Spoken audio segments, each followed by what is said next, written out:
Welcome to the Bowel Chronicles, where we dive deep into the world of bowel health.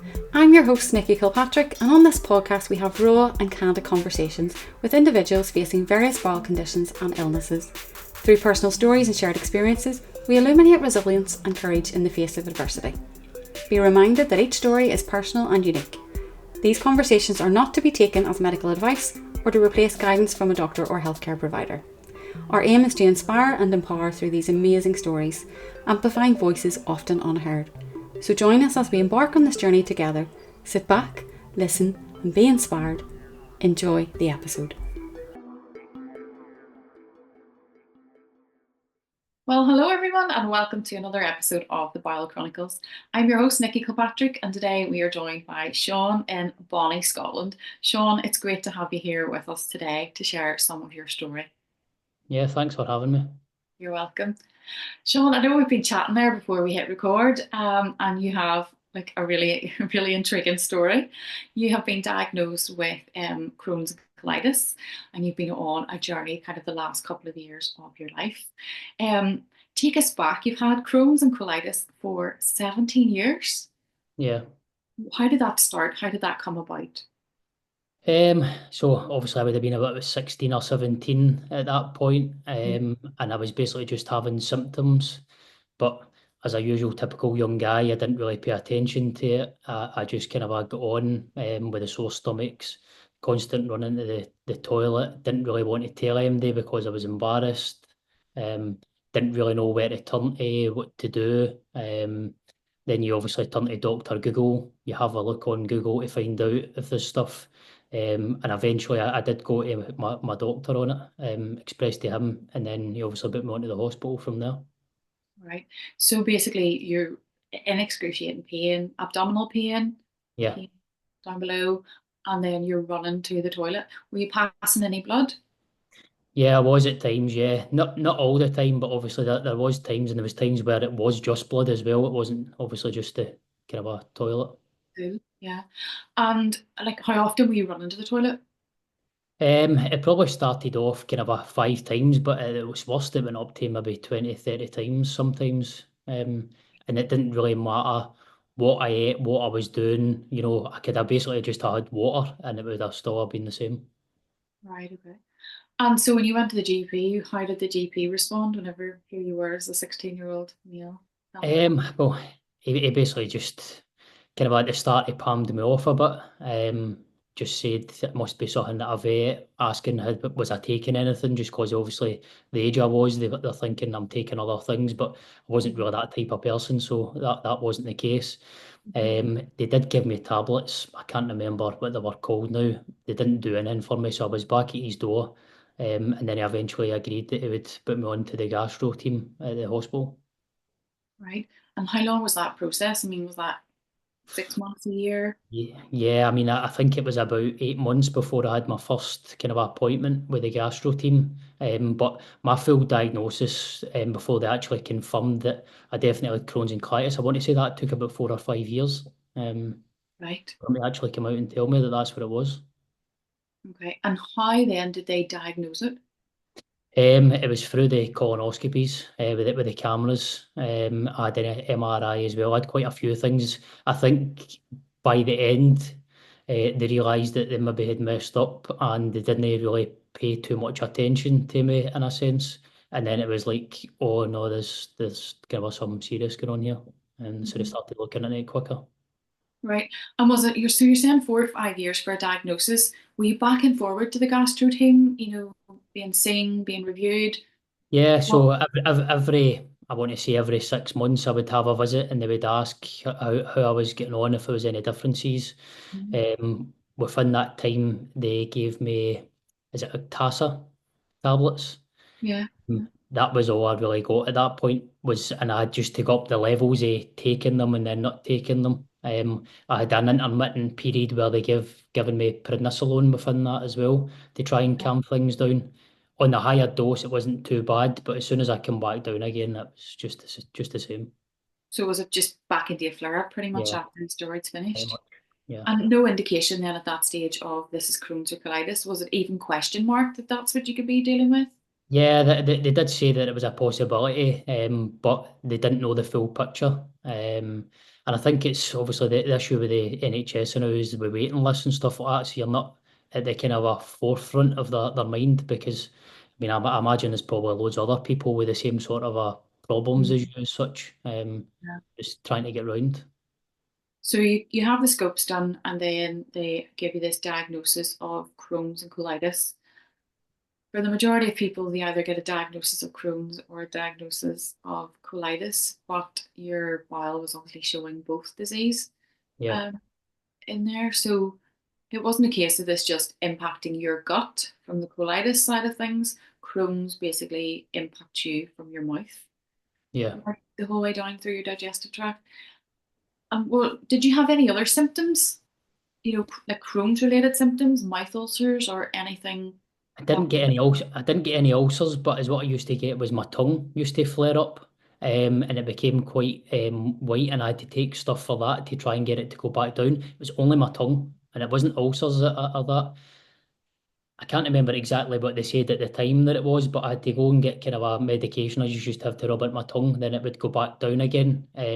So coming from somebody I used to kind of like spicy type food, that was then a no-go because it would flare my tongue. That's the spice would flare it apart from the Crohn's as well, obviously, when I was in a flare up. Wow. What was that like as a young guy, like late teens, four or Uh, 5 years, early 20s, and diagnosed?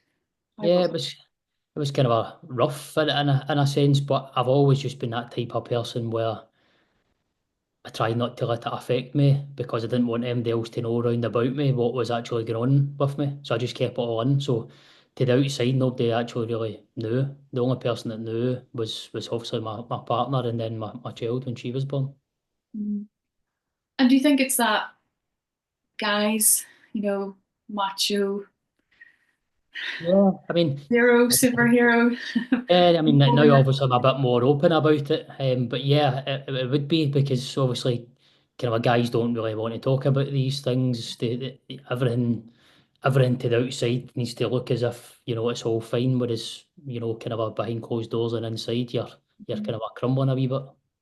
Yeah, which is really sad because I think, to get the help and the support that you need, we need to discuss these things at times, and communicating that is so important. And I see the same thing over and over again whenever I do interview guys. They go through this long period of time where they don't do anything, or their wife or partner, or whoever it is at home, suddenly catches on that they've got these symptoms and they start pushing and advocating for them, or giving them an ultimatum of you ring the doctor or go to the doctor or I'm going to do it for you. It's like you need Well, to sort yourself out. originally that's what happened when I first went to the doctor. It was my partner that kept saying that I was going to have to go. Yeah, yeah. And then whenever you get the diagnosis, and you continue on, like, were you on a permanent treatment then for it? Um, Yes, well, I tried different medications.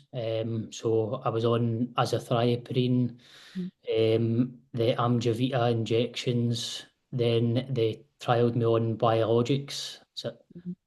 kind of is it adalimumab? The Yeah. name the name's always a kind of a funny name to pronounce.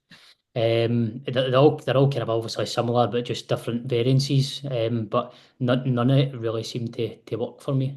The only thing that ever really helped me to an extent was the prednisolone. So I went up and down that quite a lot, and I was on it for a long period of time. But that itself then caused me further issues.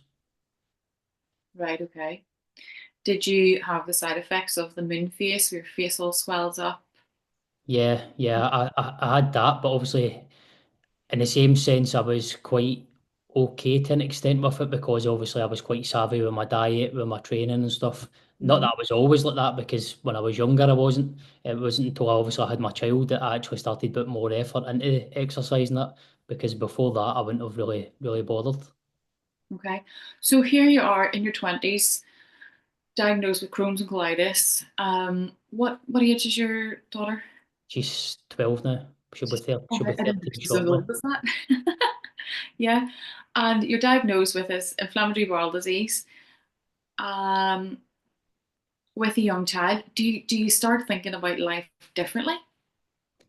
At that time, I probably did as much as I never really told them that. But I think that's probably been, that was the turning point for me. When I Right. started to, obviously, I had kind of a cara, and I had to start thinking more about, what happens if anything happens to me, and she's not got me anymore.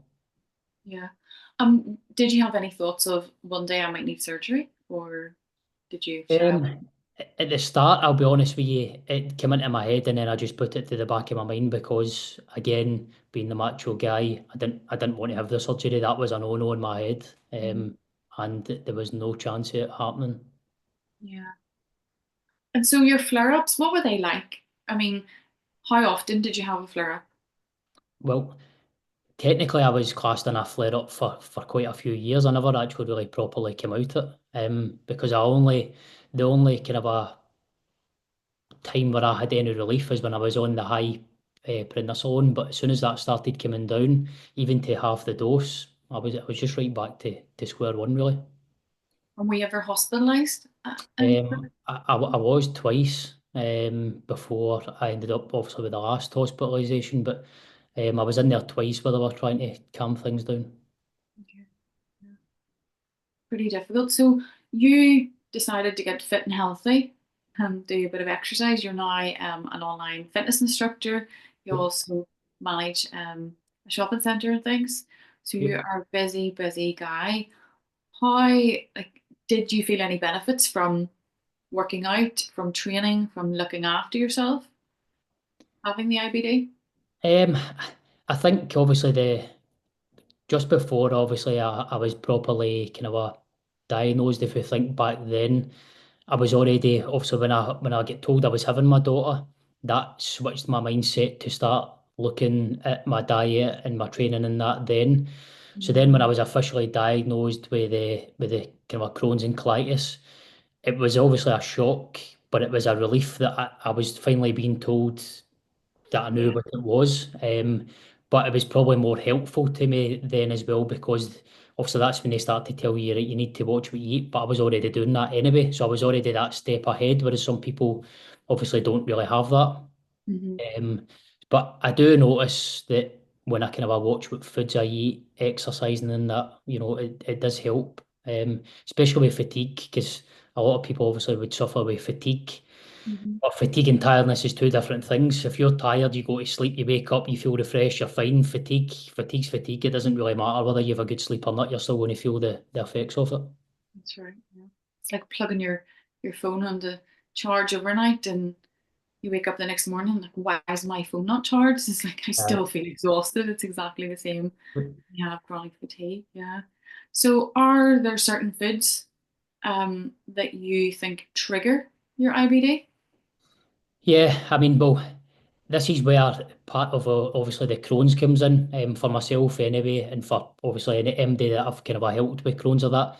We tend to spot that higher fats irritates them quite a bit, especially the ones who I've helped so far and myself. I Mhm. know I can have kind of some fats, but I can't have them too high. If I have them too high, it does really tend to irritate my gut. Okay. So when you say something high in fat, what give us an example of what you mean? So to make it kind of a bit more simpler. So people would normally have like a chicken Caesar salad, for instance, just say, right, and they would put olive oil over it. So I could have a wee bit, but if I drenched that with too much olive oil, then that's no making my stomach happy. Whereas people would see that as quote unquote healthy, but it's really going to interrupt my stomach. That's going to annoy me. Yeah. Whereas I could make my own version of a pizza, which would have some fat in it, but it wouldn't be as high a fat, and that's totally fine. So this is where people need to kind of it's not always about healthy and not healthy food. It's what sits with you and what kind of So it's more individual because if you were suffering with Crohn's and you can't have that amount of olive oil, but I had Crohn's, I might be able to have a little bit more olive oil than yeah, you. It's down to the individual, yeah. yep, Yeah. It's kind of like working through and eliminating those foods that you know definitely trigger it, isn't it? Yeah. yeah. What about things like stress? Would you find stress put you into Stress, a flare up? stress is probably the biggest cause of most people's flare ups, and it's obviously easier said than done to tell somebody they need to chill out a bit. But Yeah. life happens, and it gets on top of us at times. But I'd probably say stress is the biggest of all.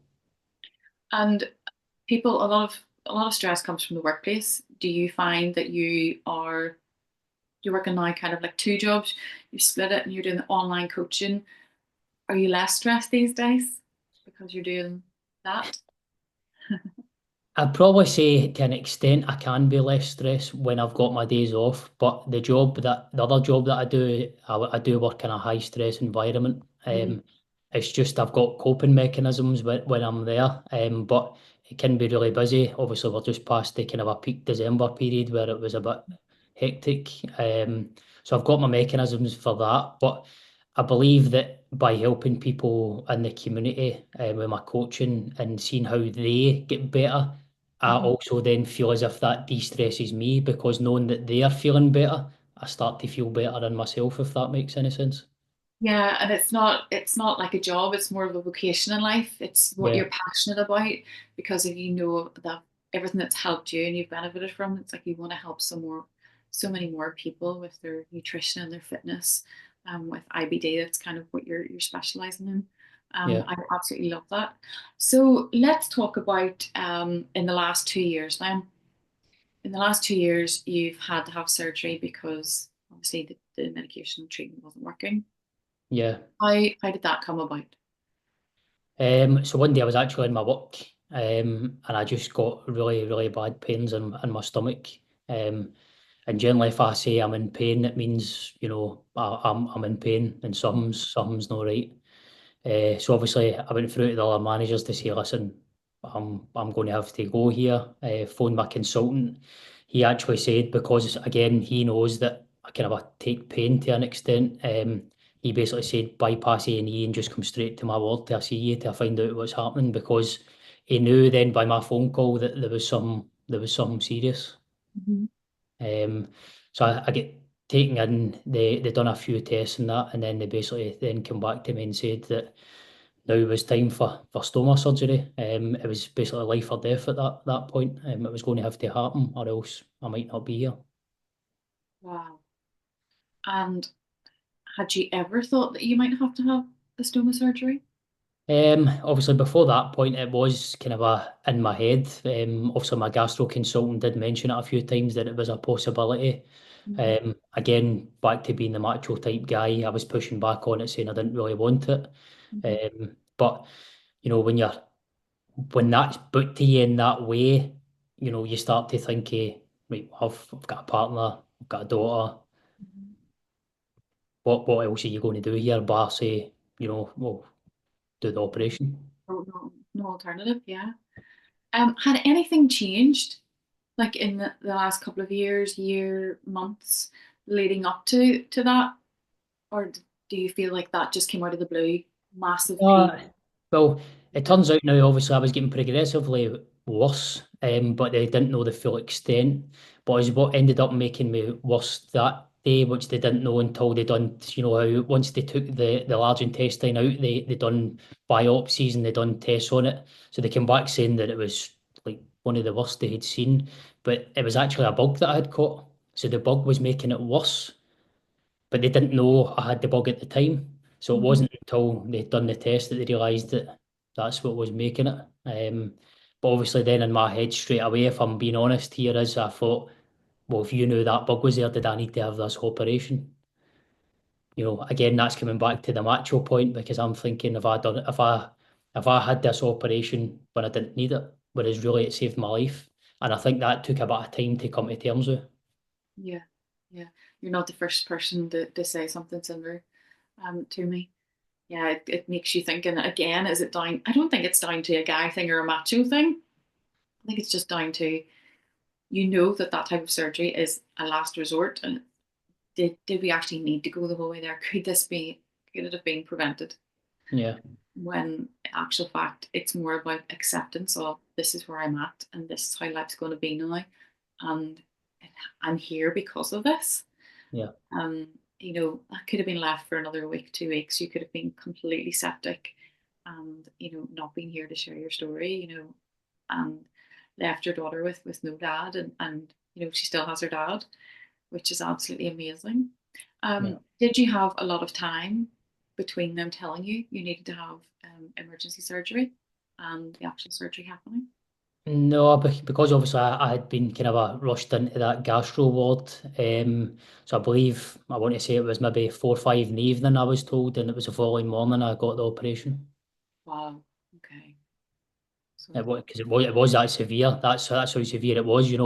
When my gastro came to tell me I needed that operation, he brought the surgeon with him. So the both of them told me at the same time and told me what was going to be happening. did you realize, did it sink in how ill you were, or were you just Um, surreal? I think I just really put it to the back of my head and didn't think about it, and it wasn't until they came round. And I believe I knew myself when he walked into the room and it was with somebody I didn't know. I believe I just knew at that point that that's what it was going to be for. Mm, yeah, heart sinking moment of Yeah. you're about to change here. Yeah, life changing surgery. So you went in the next morning and you had your surgery done. Was it fully explained the type of surgery that you were having done? Um, Yeah. So obviously I was told that the large bill would come out. They obviously then went on to say about the kind of a Barbie butt type surgery, but they didn't want to do that then because I know some people get it done at the both times, but the way the surgeon told me is they try and not do it because it's really intense on your body to get the both of them, and because of how poorly I was, they didn't want to risk it, so that's why they were only going for that at that point. Yeah. So basically, if for our audience, viewers, listeners, today, Sean has had an end ileostomy created. That's a stoma out of his small intestine. So basically, they cut the bile, they removed the large bile, left the rectum in place, and then brought the small bowel out through an opening in the skin. That's called a stoma, and then a little bag is attached to that, and that is the stoma bag. And so you now poop into a bag just like me, and you do have the idea of that having that full Barbie butt or Ken butt, as we like to call it, Yeah. surgery in the future. Yeah. Um, when you woke up from surgery, what was that like? Uh, intense pain. And then obviously I think I made it worse because, you know, I kind of freaked out a wee bit because I'm thinking, I can't believe this is happened to me. You start to then doubt everything. Everything's getting in your head again. Did I need to have this? Should I have done this? You know, what's life going to be like now? And as much as I was thinking of myself, I was actually more thinking of my partner and my daughter because I think your mechanism straight away is what is other people going to think. And it's a bad way to think, but I think it's natural, and I think everybody who has that, I think if they didn't tell you that they thought that, then they would be lying. Mhm. But then probably your partner and daughter understand the intense pain you've been through, endless flare-ups, that your quality of life will be better. It's still absolutely frightening, Yeah, watching you go through that. Um, oh, bless you. So difficult. Emergency surgery all of a sudden, and then waking up with that. So, you're a guy, you work out, you're looking after your body, and now all of a sudden you have this stoma on your body. You look yeah. different. Where did your head go in that situation? Could you handle Yeah. it? Was it Well, my head was a bit all over the place if I'm being honest, because obviously you're trapped in the four walls. You've got these nurses coming in and out. I was on a ward where my partner could get in, but my daughter couldn't because you had to be 12 to go on that ward at that point.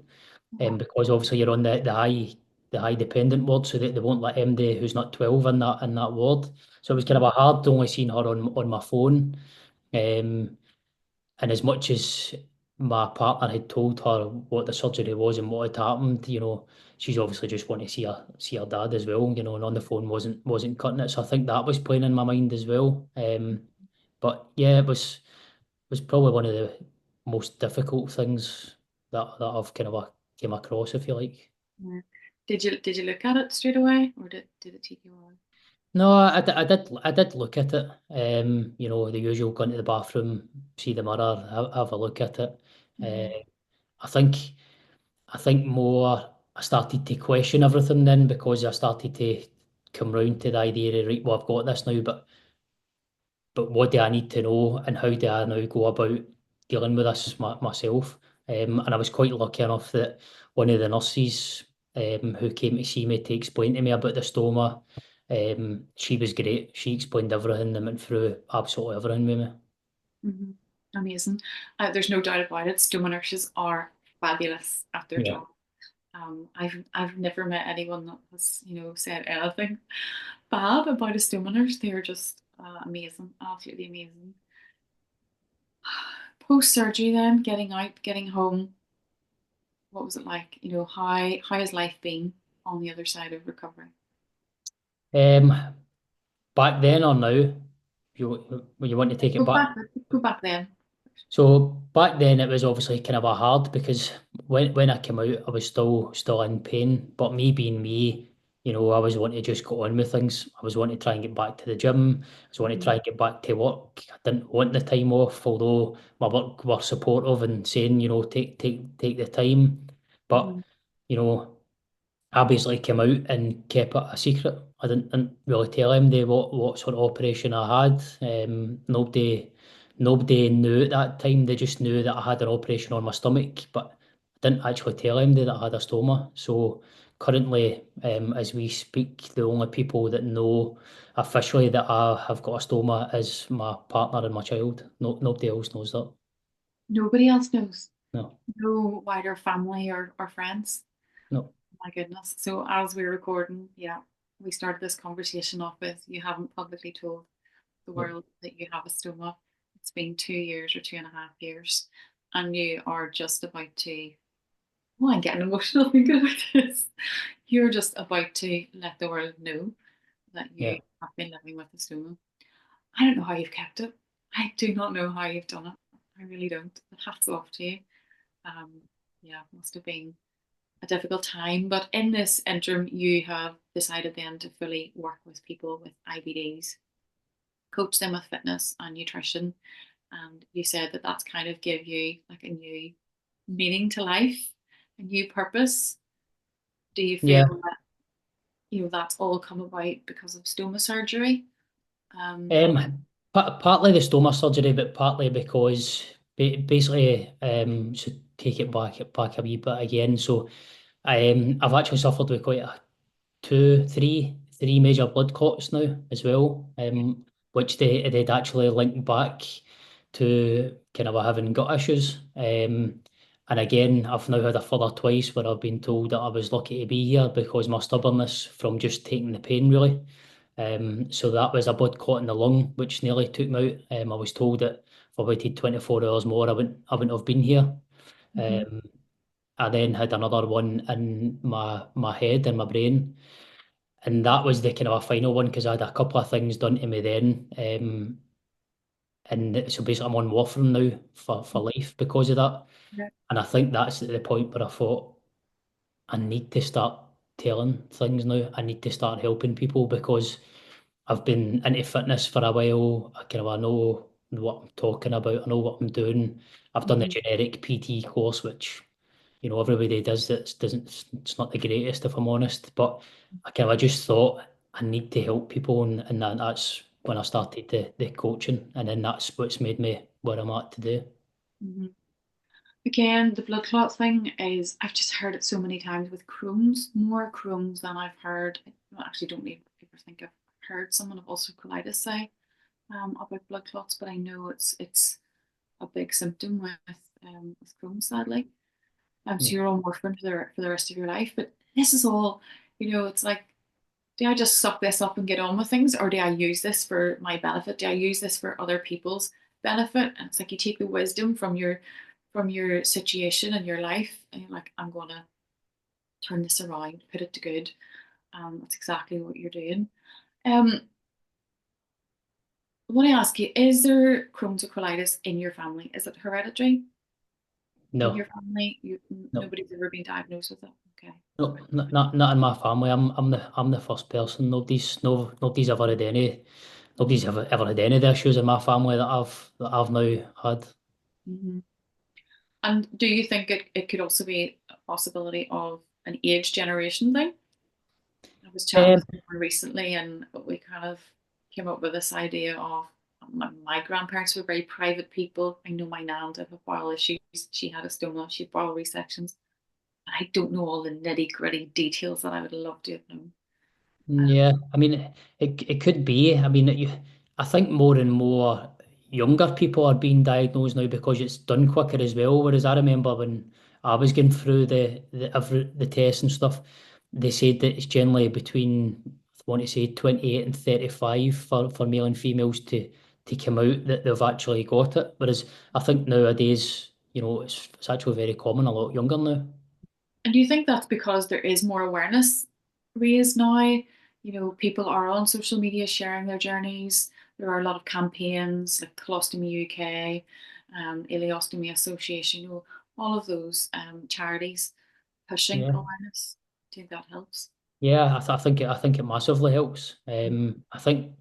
I think it's just because the doctors are getting more trained on these things now because more people are coming out with them. So Mhm. I think it's with anything in life, isn't it? The longer it goes on, the more things come out, the more advances they obviously get in being able to diagnose and get onto things quicker. So how did you get past? I know you haven't shared publicly about your stoma, but you've shared publicly for a while now about your IBD and your coaching, and your social media account is absolutely thriving. I've said to you earlier, your content is amazing. Um, how did you get to that stage of going on to social media and sharing your journey? Well, it was driven by my partner. Solely for the fact that she used to say, you help people in the gym the now. Why don't you start trying to help the people? Because obviously I was on the kind of a colitis, Crohn's colitis forums and stuff like that, and you've seen people, but I would never really comment on anything. But I would say to my partner, like, this person's struggling, they should do this or that, and it was her that Mhm. said, well, why don't you just start putting it out there? Why don't you try and help people? Wow, and no regrets of making that decision to No, no regrets at all. I think it was easier, obviously, that I came out and just said I had kind of IBD. Obviously, I made my post and put it out there. It was well kind of accepted, if you like. Nobody really batted an eyelid. But at that point, I still knew that at some point I was going to come out with my stoma, Mhm. but it just didn't feel right then. And I don't know if that's because in the back of my mind, obviously, that's when I kind of started being more social and coming out because before to me social media was somewhere where I just followed stuff. I didn't really do anything. So it wasn't until I came out that I was doing online coaching I started to use it more. And I Mhm. think that one of the things with the stoma then it got me is I didn't want anybody to feel sorry for me. Yeah. I don't believe at that point they would have felt sorry for me for just saying I had IBD because a lot of people probably didn't even really realise what it was until they started messaging me and I started obviously explaining and started putting out content more about it. Mhm. Um, but I think that was one of the things as well that led me not to necessarily say about my stoma at the start. Yeah. How have you covered it up for 2.5 years?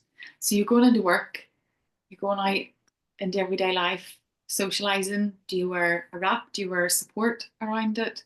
Yeah, so I wear a support belt, especially when I'm in work or if I'm going out.